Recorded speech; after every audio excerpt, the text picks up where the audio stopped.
1977, jantung berdebar. Ayunda masih berdiri termenung di belakang pintu. Ini untuk kedua kalinya dirinya mendengar ucapan yang vulgar. Sebenarnya niat dia adalah untuk mengembalikan ponsel Zahrana yang tertinggal usai pesta kecil-kecilan ulang tahun Arjun. Tetapi baru mau mengetuk pintu sudah bisa mendengar suara Zahrana dan Nathan. Anehnya, setan kecil seolah memaku kakinya, sehingga Ayunda tetap mematung di sana. Sampai suara ribut Zahrana dan Nathan hilang, Ayunda masih lemas untuk sekedar melangkah pergi. "Ayunda, kamu ngapain bengong di sini?" tanya Yusuf yang kamarnya kebetulan ada di samping kamar Nathan. Ayunda salah tingkah. Kalau tidak tertutup cadar sudah pasti semerah tomat yang hampir busuk. Sebaiknya kamu segera kembali ke kamar, besok saja mengembalikannya, jika di sini tidak baik untuk kesehatanmu. Ingat kamu ini masih di bawah umur, jangan menguping sesuatu yang tidak tepat untukmu. Saran Yusuf.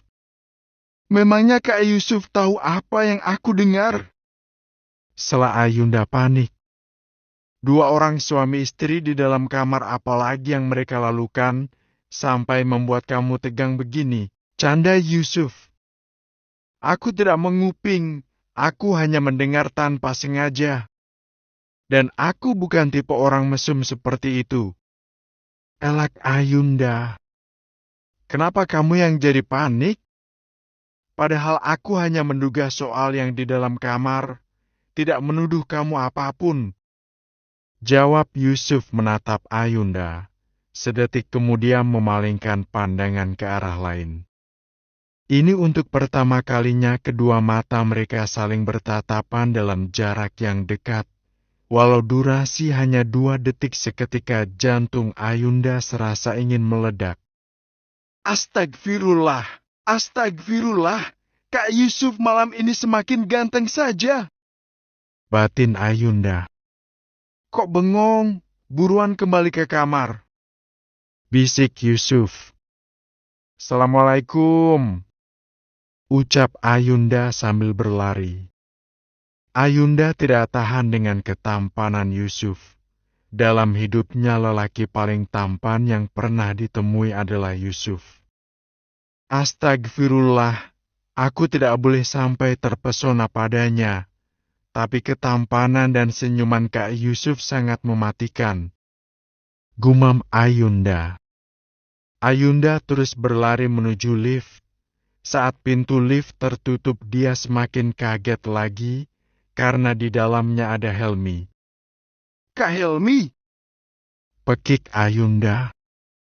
Helmi terdiam, tapi kedua matanya menatap dalam ke arah Ayunda. Tanpa kata, tapi seolah tatapan itu tengah menginterogasi. Kak Helmi, kenapa kakak diam saja? Atau jangan-jangan kamu hantu? Tanya Ayunda panik. Helmi mengepalkan tangannya, tetapi dia sembunyikan di belakang tubuh agar Ayunda tidak melihat. Tadi sebenarnya Helmi sedang di ruang keamanan untuk mengecek secara langsung kinerja anak buahnya. Dia ingin memastikan hotelnya memiliki keamanan yang tinggi agar pengunjung semakin merasa nyaman.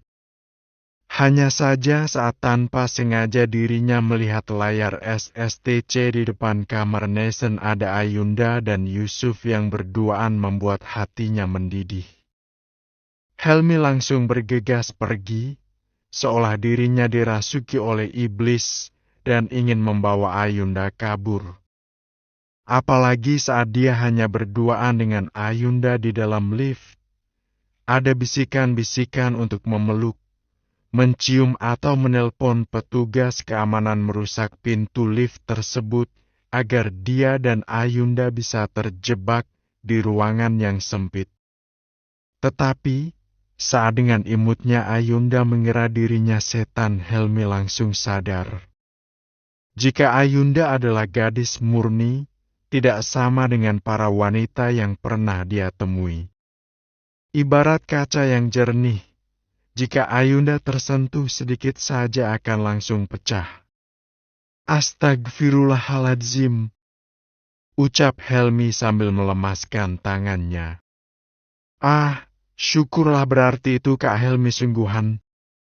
Kalau setan mana berani mengucapkan lafal begitu? Balas Ayunda. Kamu dari mana kok tidak kembali di kamar? Ini sudah larut malam loh. Tanya Helmi basa-basi. Ini mau mengembalikan ponsel milik Kak Zahrana, tapi sepertinya Kak Zahrana sudah tidur.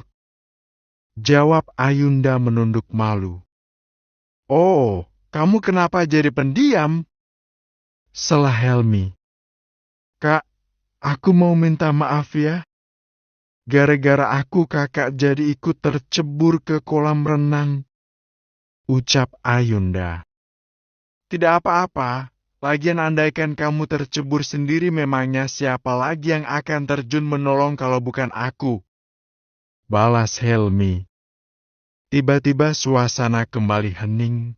Mereka mengingat adegan di mana Ayunda mengecup bibir Helmi saat keduanya terjatuh. Ayunda segera tersadar, dadanya seketika berdebar-debar tak karuan. Tadi saat bertemu Kak Yusuf aku berdebar, dengan Kak Helmi juga berdebar. Apakah aku mencintai mereka berdua? Apakah aku ini mewarisi darah playboy ayah, sehingga bisa menyukai lebih dari satu orang? Ya ampun, ternyata aku menyeramkan sekali. Batin Ayunda kebingungan. Kleng. Sudah sampai? Kamu buruan masuk ke kamar dan istirahat ya. Bujuk Helmi. Iya. Assalamualaikum. Jawab Ayunda.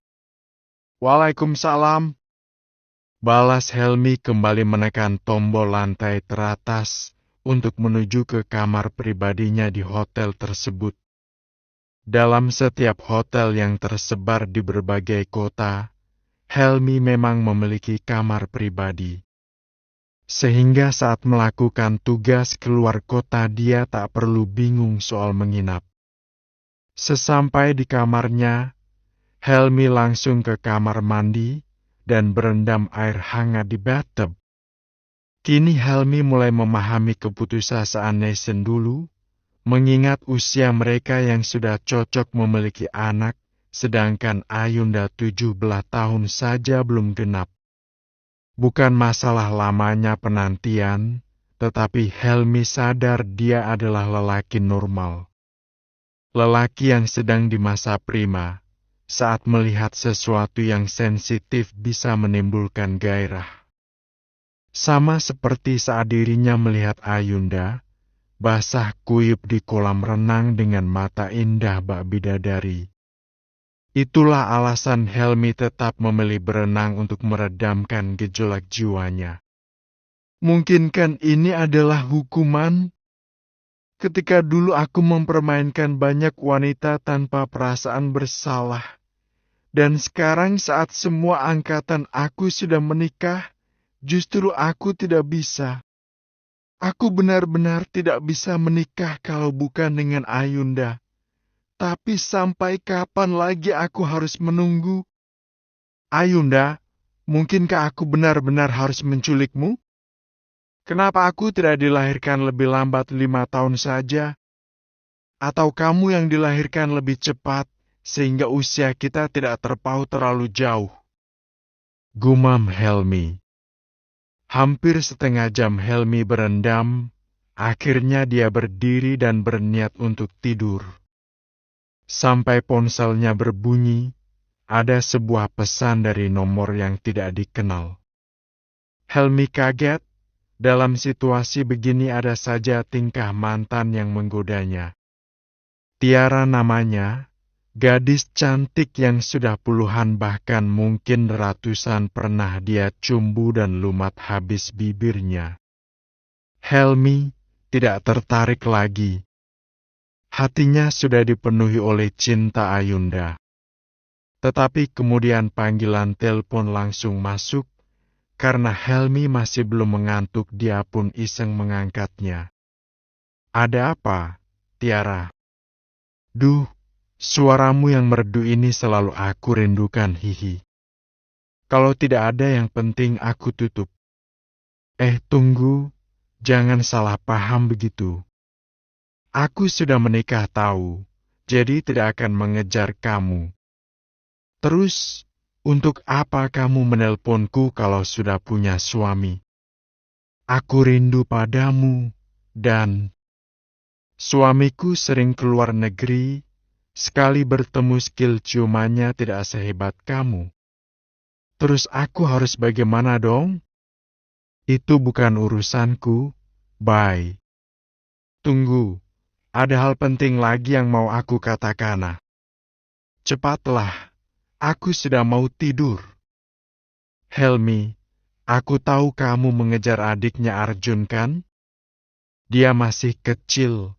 Maksud aku tahu kalau kamu sudah punya keinginan, pasti tidak akan mudah tergoyahkan. Tapi kamu lelaki normal kan? Usia kamu bukan untuk main-main lagi. Bagaimana kalau sambil menunggu adik kecil itu kamu bermain denganku? Aku tidak akan menuntutmu, kita hanya bermain saja. Walau aku sudah punya suami, tapi aku sama sekali tidak bahagia. Jadi kita berdua hanya partner teranjang saja. Apakah kamu setuju? Helmi sangat marah. Dia langsung menutup telepon. Tetapi saat memejamkan matanya dia kembali terngiang-ngiang. Memang benar menunggu Ayunda sangat lama. Jika jiwa nakal Helmi kembali terusik, dia sungguh butuh sesuatu yang tidak bisa didapatkan dari Ayunda. Aku ini memang bodoh, bisa-bisanya berpikir picik. Ayunda sangat suci. Jika aku kotor, mana bisa aku pantas dengannya? Batin Helmi menertawakan dirinya sendiri.